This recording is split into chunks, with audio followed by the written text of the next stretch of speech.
Ohio shook the woman. On Thursday, she put mother with a pan for up to 15 years and her family was fired from the university after she stabbed for more than 20 stabbing. Judge Kelly McLughlin gave the 23-year-old Sydney Powell a minimum rate of law for the brutal of 50-year-old Brenda Powell.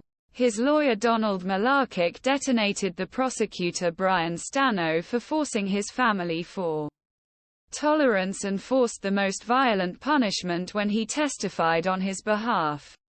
The victim's wishes are breaking again. And I find it terrible, said.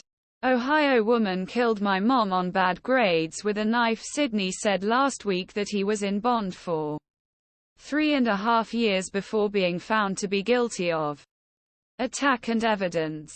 He had a flawless record to comply with mental health treatment and never missed a dose of his medication. The heartbroken mother is angry with the reasons for the suicide of her young daughter. The lawyer completed his words by reading letter from a doctor at the Akron Children's Hospital, where Brenda has been working as children's life specialist nearly 30 years, and said, Sydney will at least ask for the treatment that continues to treatment mental condition.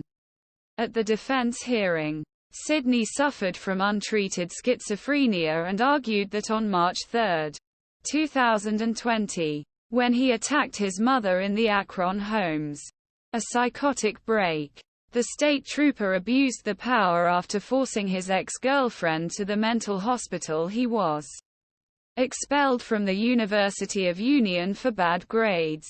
But for months he hid from his family. Sydney was caught when they learned.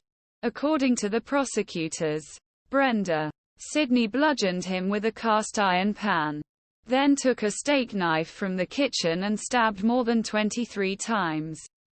Stano claimed that after the Sydney broke a window and an inadvertent guest had entered the house and attacked his mother.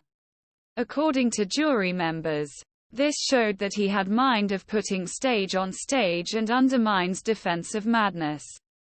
There are a large part of the community who thinks that justice is served in this case and the jury true.